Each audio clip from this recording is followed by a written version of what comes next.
relationship specialist. I'd like to welcome you to Love, Listen, Talk, Repeat, a podcast that talks all about relationships. They come in all shapes and sizes, and each one's unique. So in this podcast, I chat with guests about life events and issues that can affect relationships, as well as discussing different types of relationships that may not always fit the mould of being mainstream. There will also be some episodes where it's just me talking about something that may be helpful in your relationship. So for now, just sit back and enjoy. Hi, it's Wendy, and I'm going to introduce Ruth Smethurst. She is a play activist, and she is from the Playcation Experience. And she's one of the most fun people that I know. I always come away with an amazing smile of love of life when I've spoken to her. And I'm going to pass you over. Hello, Ruth. Come and introduce yourself to everybody. Well, hi, Wendy. Thanks for having me on your podcast. Even though we've been chatting already, we do the official, hi, Wendy. Thanks for having me here. Introduce myself. Oh, crikey. That's like saying, here's a playground. Play with everything all at once. I'm like, where do I start? Okay, seriously, ready? My name is Ruth Smethurst, and I am a play activist, yeah. Where do I start? It's like you've chucked me in and gone, eat all the sweets at once. Wow. Okay. Where do I start? I start with the fact why I do what I do. That usually explains people, because people go, what is it? Even if I try and explain it. So for me to say why I got into this, why I've headed down the path I have. My background is fitness and movement initially, but before that was drama and performing. A lot of physical theatre stuff. So that explains the all the time, jazz hands, everything. And then I got into fitness and movement because I thought maybe I need a serious job and I'll do something that's got a valid clinical progression in life. And I got bored of that very fast. Well, over a few years, actually. I persisted going, I can prove myself, I can be more, I can achieve something. So there's just physical challenge in it. I do like physical challenge. It's one of my ways to play. And being in the fitness industry, I just constantly felt this thing that I was never good enough. It was always, there's a lot of guilt and shame in the fitness industry that says, you're not quite good enough. You could always lose more weight. You could always be more muscly. You're not quite as young as them. You're not quite as male as them. You're not as female as them. It's like, there's always a standard that's out of your reach. And even though people go, I'm only challenging myself, it's like there's always the comparison that's going on. And it's demoralizing for me personally, because I'm a sensitive soul. Truly, I am. That's why I make fun of everything. I felt constantly like I was striving, pushing myself, trying to be something more. And I had some stuff happen with my daughter and her health that kind of made me go, actually, there's more important things in life than me pushing myself up early in the mornings, late at night, work, physically prove myself, business prove myself, being a single mom, all these things. I just went, you know what? I just want to have some fun with my life. I don't want to get to the end of my life and go, well, that was hard work. I just want to lie down. I went, why can't I play? Because there's always been this nonsense, cheeky, slightly irreverent person inside me that's generally through my upbringing. Could you just behave yourself, please? Could you just be a bit more gentle? Could you just contain that thing? And I was like, fitness as well, it's fine, but you kind of need to take it seriously because you're achieving something serious. And I was like, yeah. And I go, okay, let's all be serious. And I always felt when I tried to do that, I didn't fit in. Right. And so I went away on a business retreat into Thailand. Any excuse to go to Thailand. And in that space there, I was kind of at a point where I was going, what the actual is my life about? And where have the feelings gone? Where's the true feeling connection in me disappeared to? And there'd always been a sense in me of wanting to disrupt the fitness industry with stuff that was out of the ordinary, was playful, was fun. And in that retreat, I pulled apart my own stuff a lot and went, actually, I'm the one that's not having fun. I'm the one that's choosing not to have fun in what I do and how I live. So how do I bring that back to me first? And then just weave it into all my work. And dun, dun, dun, dun, dun, Playcation Experience was born on a Thailand beach. Oh, like an epiphany. And what a lovely place to actually develop something. Because, yeah, how great is that? Exactly. And I think adults just forget how to play. Oh, tell me They about forget it. to have fun. Everything is so serious. And I work with couples in relationships, and their whole life is so serious. It's all about the mundanity of life, and he doesn't do this and she doesn't do that and all the rest of it. They've forgotten how to have fun. Yeah. And that's so sad. Yeah. Yes. Unfortunately, people decide we have to be adults and be responsible for everything. And there's a lot of permission for children to play because they're young, they don't have responsibilities, play is fine. And then when you're an adult, no, you must be serious and keep your focus on everything and follow the rules, because there's this big system in society that says you must fit into this, and if we're not fitting, you're gonna die. So it's like, actually, if we challenge that, we won't die, we might actually just have some fun. And like it's actually, you're more likely to come alive. Exactly. And unfortunately, I call it the adulting. When people are adulting too much. Ooh, could you stop adulting and have some fun, please? But it is that feeling of, I have these obligations, these expectations. I can't lose focus on them. I've got to keep control. And play is by its nature chaotic. Even if somebody likes a game that has rules, there's usually momentum, there's speed, there's engagement that you can't always predict, because that's the fun of play, is that it's kind of ever changing. There's a variable that's varied, it's out of the ordinary. And so for an adult to go, that means I have to let go of my responsibilities and being in control and in charge, it can be really daunting. And it can be like, oh, if I do that, then I have to just get back on track again and get back to it. So I might as well just not engage in play and distract myself. So people start to then, I call it shriveling, and become like really po-faced. I'm really fun, honest. I go to the pub and drink wine. Like, that's not playing, for God's sake. No. And the thing is that people, they're really quite scared when they think about losing control. Yeah. When you ask somebody, well, what does it feel like if you lose control of that? What happens if you let go? And they're really quite scared, because they're just terrified of what might happen if they just relaxed and made themselves vulnerable. Yeah. And also, I think like what you're saying about losing control, people fear the anger, because anger is losing control if you really let your anger take over you. Or if you or they give themselves permission to lose control by having alcohol, because they can blame something outside of them. Yeah. So why don't you just own your losing control and say, wasn't that funny? And but you say it's being vulnerable, it's opening yourself up to shame, or somebody going, what are you doing? But that's why why I'm a play actor, is I teach people to know how they come alive when they play, to know what their way to play is, so they can go, I don't care if nobody else gets this, I know this is fun for me and I'm freaking loving it. And when somebody feels that, they kind of know the feeling of play for them, and they can incorporate it into absolutely anything, anytime. And I say to people, they go, what do you mean? I'm like, oh, let me show you. Feeling is believing. Yeah.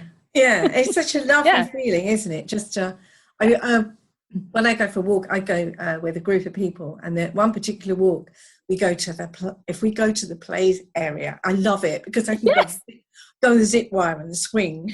Oh, I love a zip wire. I know, it's great. Yeah. And that's just so freeing, isn't it? Just to allow yourself just to be that free and go on a swing. It's not, you don't have to be an adult. You can just be and just have fun and laugh, and it's just a lovely feeling, isn't it? Why is play so important for adults? I believe, and a lot of actually other people believe as well. Look, there's this book. It's very good. Anyway, I'll tell you about that in a while. That adults take on too much serious, and they lose sight of who they actually really are. And there's a kind of roles we take on as I'm a mum, I'm a dad, I'm a business person. This is my job. So I'm an accountant, I'm a lawyer, I'm an entrepreneur, whatever. Those are my roles. I live those roles. And there's no freedom to go, actually, who I really am when I'm at home on my own, or when I'm interacting in ways and losing that control is this thing inside me. And play allows people to explore that, because there's no consequence to play. Like if you have a goal that you set for work, there's a consequence if you don't meet it. It's like, okay, then you've got no money. Or if you have a consequence in, say, a friendship setting, I play this role, they play this role, there's the outcome done. Whereas play, you say, it's just a game, doesn't matter what happens, we're going to laugh, have fun. If it doesn't work, we go again. Or we go, let's change the rules. And so play has this feeling of a freedom and a chaos that you can create. So there's creation, there's interaction, there's connection, there's creative thinking, as well as kind of a physical thinking. The part of the brain called the cerebellum comes into play, which is our movement center, coordinates us with the space around us. So it teaches us not only to be connected to ourselves, but to connect to the world around us in a way that's not going, if you fail, you're in trouble. It's going, if I fail, I laugh and go, ha ha ha, ha, I hate that game. I don't want to play it anymore. That's it.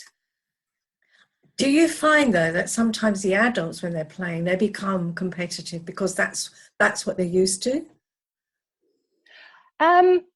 Can do. Some people are competitive players. There are lots of different types of ways to play, and some people are competitive. And I think everybody's competitive, but a lot of, especially women, will shy away from competitive stuff. Go, oh no, I don't like this. I don't want to play anymore because they feel that competitive thing coming. But that's something that's learned in school.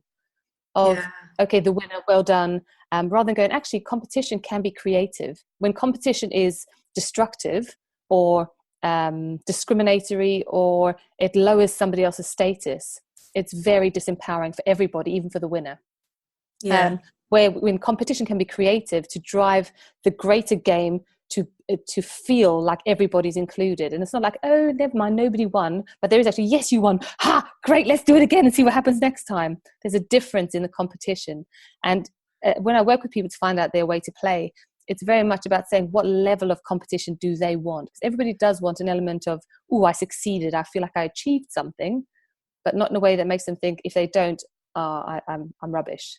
There's just got to be that element of doesn't matter if you didn't, because there's a liking of the process that brings them back into the game.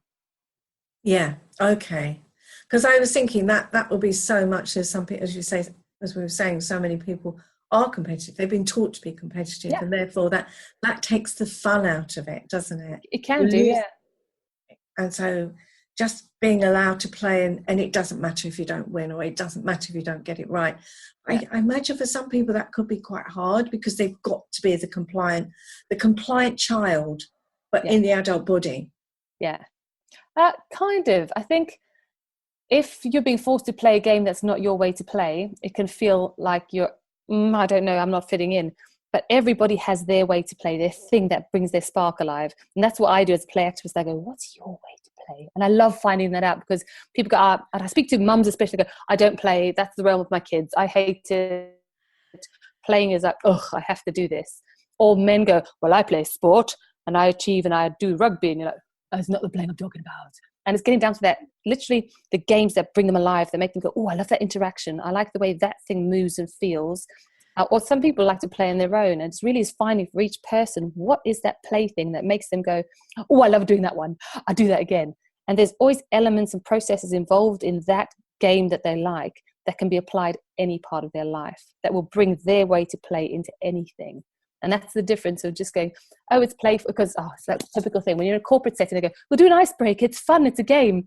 Half the crowd is going, I don't like people looking at me. I don't want to play your stupid game. The other crowd's going, yes, get in. I'll be the winner. And everybody's just gone, oh, that's not a game. But people say it's a game, so it must be fun.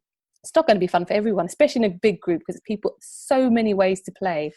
And that is the trick, finding how you like to play, and also then playing it with the right people. And realizing when you're not with the right people, back out, go, I'm done. It's not my game anymore. Throw your toys down and go, I'm out of here. It's not my game. Have this drop and walk away. And it's then having the permission, being given permission that you can walk away. Yeah. Because so many people, like going back to the compliant child that's within us, they feel, I've got to do this because I've got to prove myself that I'm a team player. I've got to be seen this way because that's how my boss wants me. And all of that stuff, there's all of that conditioning, conditions about it, not condition and conditioning, but there are conditions about it, rather than, do you know what, this isn't my thing. Being able to say that can be quite scary for people. Yeah.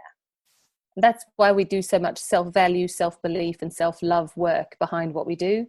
So people might say, oh, but you're all about the fun. And it's like, actually, we do a lot of work on confidence, self-belief, valuing yourself, because people do go, no, I have to do that. Things like, why? What does that give you? How does that make your life expand? How does that make you more? If it's not making you more and engaged with your life, why are you doing it? And then you unwrap that story and then go, what story would you like instead?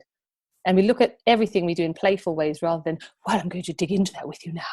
It's like, let's look at it this way. People go, well, that's a bit mad. I know, but doesn't it feel better? And they're like, yes, that feels like fun. But yeah, like you said, some people don't value themselves or know how to go, I know myself well, and I know my way to play, and this doesn't gel with me. It's not my thing. Yeah. Yeah. Yeah. I love that idea, because there are 3 words I'd ban from the English language if I ruled the world, which I will one day. Yes, I'll be your minion. It should, must, and ought. They are awful words, and I really, you'll feel the same way. Absolutely. It just crushes somebody so much. It says words of obligation and expectations, and who said? Exactly, but it's that it's the critical child in us who's saying, you must do this, you should do that, you ought to be doing that. Instead of turning it around and saying, well, do I want to do that? Or would I like to do that? It's so much nicer. And I'm the annoying child when people speak to me and go, oh, I should do that. I'm like, why? They go, but I must. Why? Yes. And they're like, oh, I'm like, give me the answer. Why? And they're going, actually, I don't know why. It's like, yes, exactly, you don't know why. So stop saying should. There's no point. No, there isn't. And it makes the hairs on the back of my neck stand up. Yes, it's like red flags, and you hear it go, oh, somebody said should. And especially with clients, it's like, why are you saying that? What? Yes. Wow, what's going on here? Exactly. If I've worked with somebody for long enough, we were having a conversation, they'll suddenly go, I should, and I went, oh, hold on, I said that word, am I correct? What would you like to reframe it as? Yeah, exactly. And it doesn't help people's confidence. It doesn't, does it? It crushes people. You just feel you've got to conform. You're not doing it right. And I know I grew up feeling not good enough, and it was not getting it right. And I didn't know who I was for years, because I was trying to be what other people wanted me to be. Because I felt I had to conform. And that was just awful.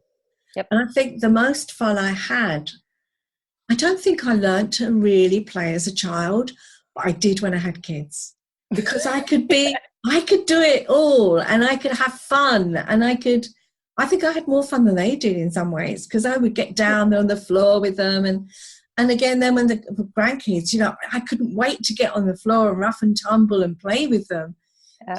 My inner child came out, and maybe that's where I missed out, and I was making up for it, but it's just magical.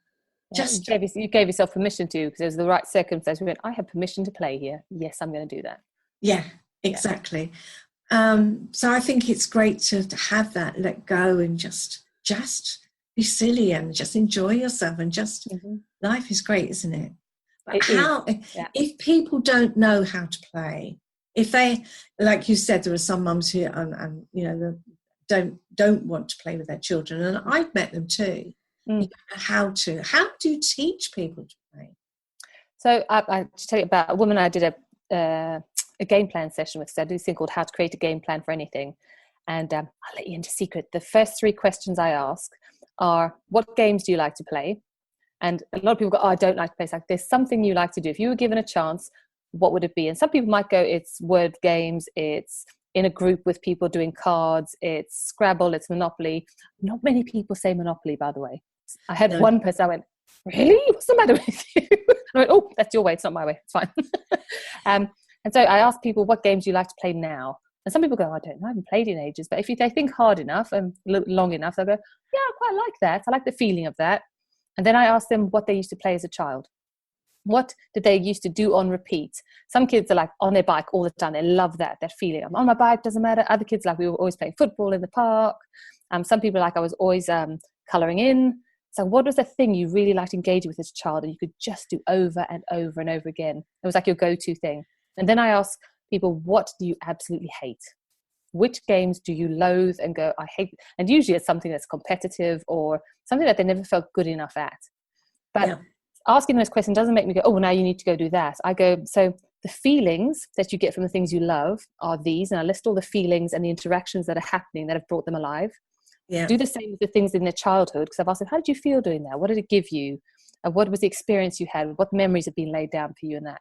And then with the hate things, we look at what's actually the processes in that game. What are the things that are happening in that interaction or that game process that make them go, I hate that. It constricts me. It makes me feel like I don't want to be here anymore. And then from that, you can literally apply that to any situation and go, that's how you play your way out of that thing you feel stuck with. Simple. Anybody can do this. No matter how logically minded they are, they can literally go, oh yeah, that's my way to play. It can apply it to anything. It's genius. It is, isn't it?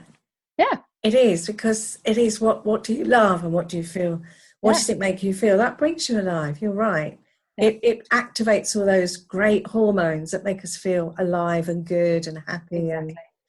And I love to do that process, because often when I say to people, how do you like to play? They think, oh, it's got to be physical, or they think, oh, it's got to be a board game, because their belief of play is a certain thing, or for them, adult playing is going to a festival, or it's going to the pub, or it's pool. It's like, okay, that's not what I'm asking. I'm asking you to tell me about the feelings. What feels playful for you? And because of that, so almost trying to take the word play out of it, but I like the word play because it's a bit disruptive. And say, what's the feeling behind it? And then bring those feelings. We call that your way to play. Not, oh, we're going to play and it's somebody else's agenda of an icebreaker. It's like, no, your way to play is this. If you're not feeling that, it's not playful for you. So either do it because you think you should, that word, or just stop doing it and go find what works for you. Yeah. Easy, huh?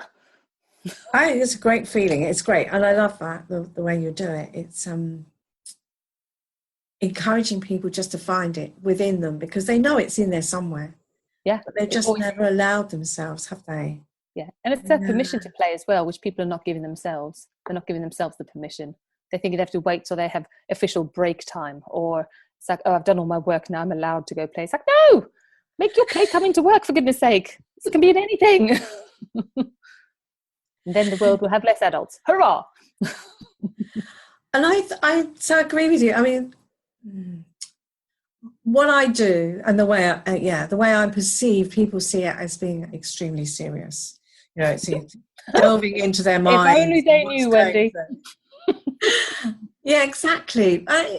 They just see it as it's going to be really, it is uncomfortable. Of course it's uncomfortable. If we're trying to uncover the way we function in the world and we, and own it, then that can be uncomfortable.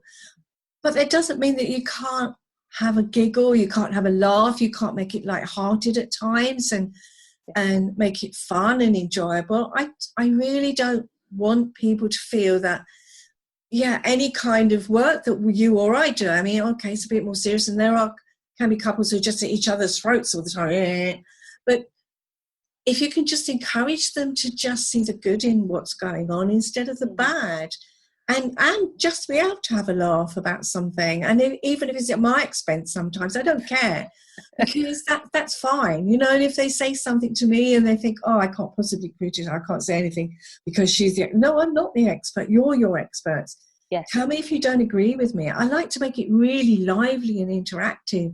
That brings people alive, doesn't it? What is good in your relationship? Why isn't it working? What happened there? Why, but not to be dour and serious and like nodding dogs or something, just sitting there going yes, or can't stand it. It's giving people permission to play their way, isn't it? Because even when you're playing with other people, there's always an element of realizing that if you're enforcing only your rules of play, that person might not play the same way, and so they're going to go, I'm out of here. So they're learning to play. That's why play is great for connecting, because there's this give and take that happens. You watch animals, the give, the take. They know who's the alpha, who's the beta. It changes the role shift. Same. Humans who go give, take. Let's juggle around each other. And if the play is actually coming from that playful place, it becomes and you can negotiate the rules, renegotiate the rules, engage with that playfulness of it. It doesn't matter. We're engaging with each other. It's not like, ooh, I own you, I rule you, whatever. And when it does become, that's when people want out. They go, oh, I'm being forced into a game I don't like. So and that's what happens so often with people and with all kinds of relationships, that power struggle. Yeah. Because they feel threatened, and therefore they feel, well, if you're going to encroach on my territory, whether it's physical or emotional, then people then get very touchy and then don't touch that, and you can't enter my area and you can't do this, and all of that stuff, don't they? And it's just allowing people to relax enough to say, you know what, does that matter? What's this about? Say if something's not right, or have a conversation about it and say that felt uncomfortable, and then talk about it. But people don't. They just become, well, that's why we've got problems in the world, isn't it? Lack of communication. We have all these people posturing at, who rule our countries, all these grand people, that they have this attitude. We've got to, well, I need to hold the power, and I can't give an inch, because therefore you'll see it as a weakness. Well, that teaches people that they can't negotiate. I mean, those two Korean leaders recently to act, well, whatever's behind it, just seeing that act, some people were very cynical, but actually to just talk to each other and go into each other's area, that was something really good, because they were showing that humility somewhere and connection. So I just, but if you see it at the top, then you're going to follow all the way down. Exactly. And like I was saying, this book, because I have to plug this book, it's great. It's a guy called Stuart Brown. Play, how it shapes the brain, opens the imagination, and invigorates the soul. He did a lot of research on playfulness in animals, how animals learn and structure their packs and stuff through play. And how they gain their position through interacting with each other, and they know, this is how I play with this one, that's my role, this is what happens here, this is how I engage with my world, because I've learned to playfully engage in these things first before I'm required to then become the hunter, whatever it is. But then they still come back to their pack and they engage with their playfulness, because it's an ingrained part of experiencing life. So great book, because he then relates it into how we as humans play with each other as well, and how we do these interactions with each other, and where play is so useful in any industry. It's a very good book. Highly recommend it. All right. Well, we'll put the details in the show notes, because not everybody will see this if they're just listening. So we'll mention it at the end again, because I was going to ask you if there was any research to back it up. There's loads. Right. So let's put it all in the show notes so people can find stuff if they want to know more, because I think that's really important. Because otherwise people say, well, it's a load of rubbish. But if it's backed up with research, I think it's great. But yeah, you're right. Animals do it, don't they? You can see them play fighting and just testing the water. And children do it as well. They'll test each other. All right, not to always, bullying, but there is that point of just, well, can I get away with this? And just play. So and parents unfortunately see it as the child being belligerent, or the child being very testing. But what they're doing is going, where are my boundaries? How do I engage with this? What happens if I engage with this in the world? Oh, mummy yells, that's quite funny. Ha ha ha ha ha. And it depends on the type of child. That's about knowing your child, going, they really like to do that. So how do I change the boundaries, or let them know that those boundaries don't work? And it's just about engagement. And that's why play is so important. Not only our 3 words in our business are freedom, connection, and energy. And play is all those things. And it is, isn't it? I love that. Yeah. And so that's why we feel that if anything we're doing as well, so we don't just go, we sell play and then go be really serious. We work the same way that we tell other people to live and to engage with their life. We sit and we do the odd processes we advise other people to do with our business, with our lives. When we get stuck, we go, we haven't played. Right, play, engage, that's it. It all got a bit serious. And we do engage and use it and go, does this feel like freedom, connection, and energy to us? No. So why are we doing it? It's not our way to play, and we back off from stuff. Yeah, because I was going to say, how do you translate that into your daily life, into your work situation? Because if you're sitting behind a desk in an office and you've got deadlines to meet, all the stress, because I think life has just got so stressful now. How can you engage that into play, play into work, sorry? I think that really comes down to knowing what your way to play is. And usually you'll be in a particular kind of job, because there are some clues in there of what you actually do like to engage with, unless you are just mindlessly following society and then gone, actually, I'm really stuck in something I don't want to be in. Then there's probably a whole reframe of life that's needed. But there'll probably be some element of the job career you've chosen that does light you up, and it's finding that and engaging with that. And then making sure all the processes bring those feelings I said that you get when you find out what your way to play is.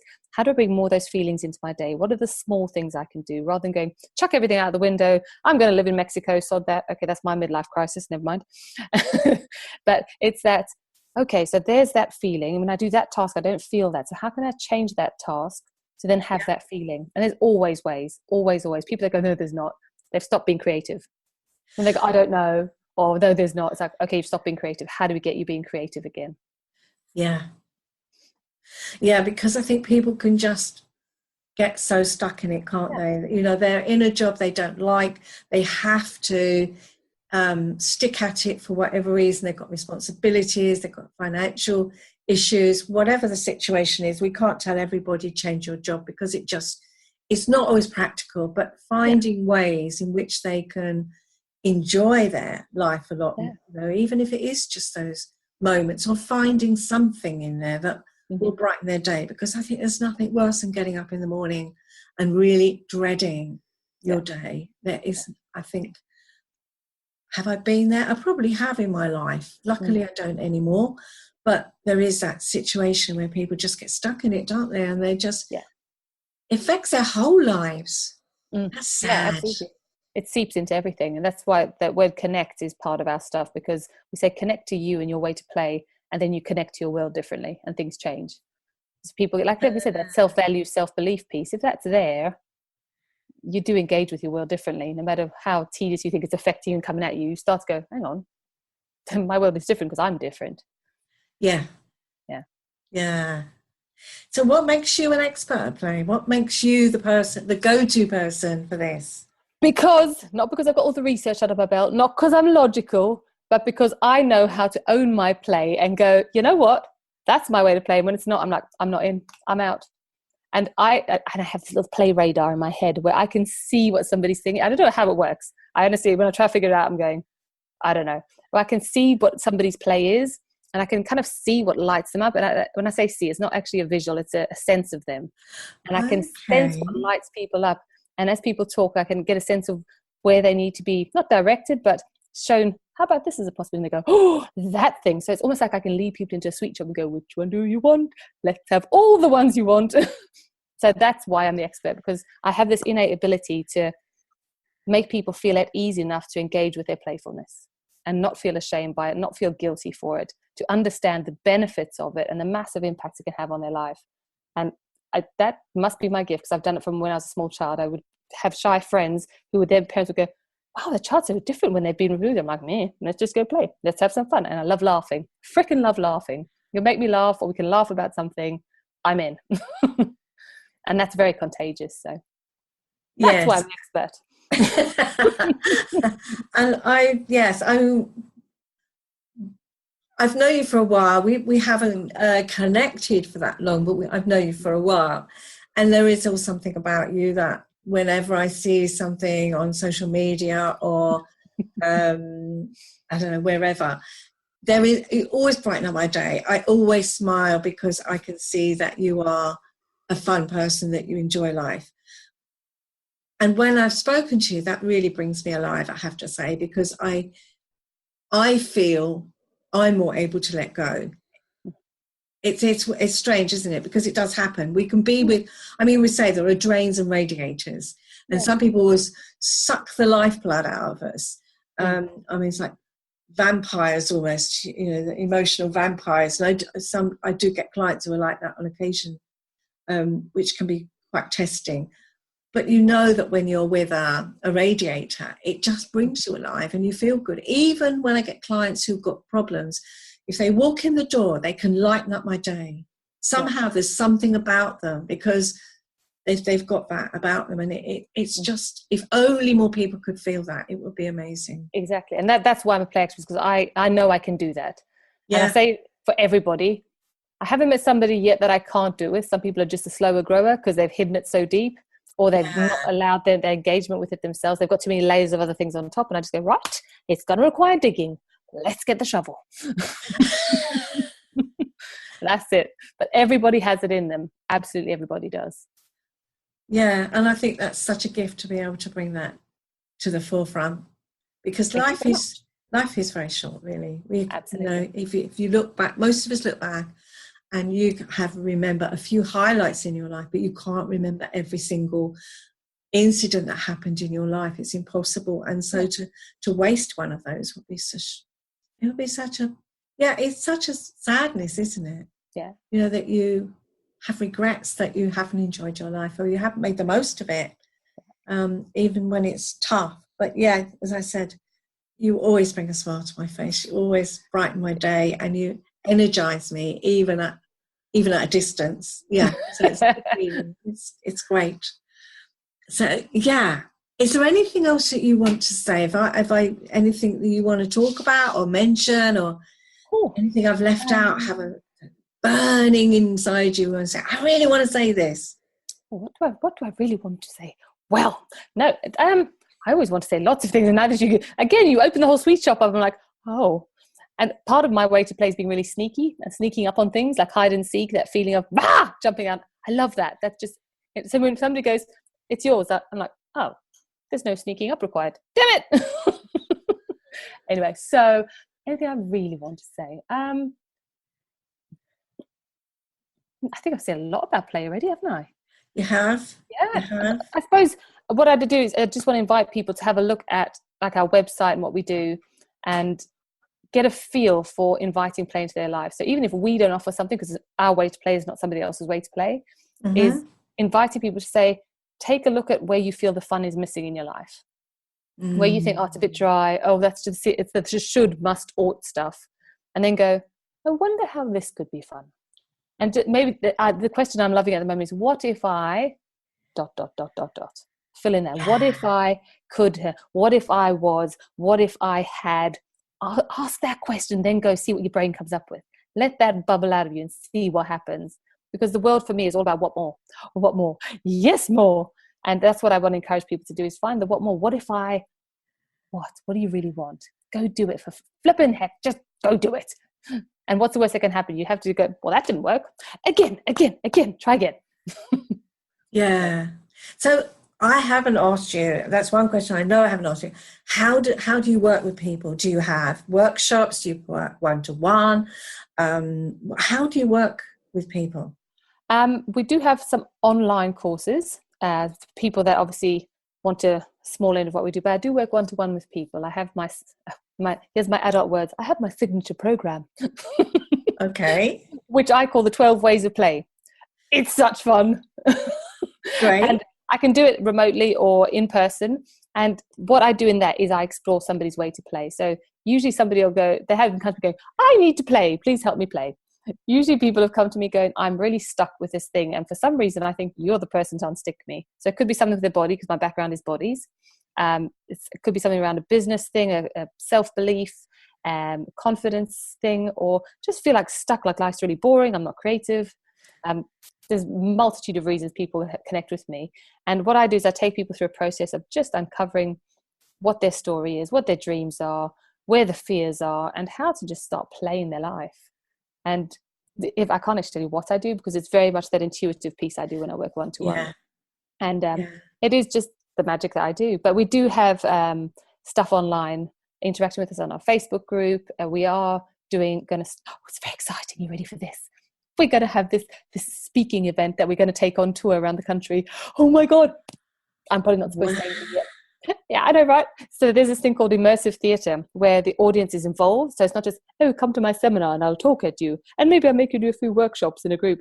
It's going to be proper immersive theatre. People have to be involved, doing stuff, finding their way to play. And in that, people go, oh, what if you make me do this? Like, yes, what if I do it? Then you learn that you don't like that. And you can say no. Yes. So that's very exciting. Anyway, I can hear you're excited about that. Know, right? It's like such fun going to play with lots of people. Lovely. I love it. So how do people get in touch with you? What's the best way?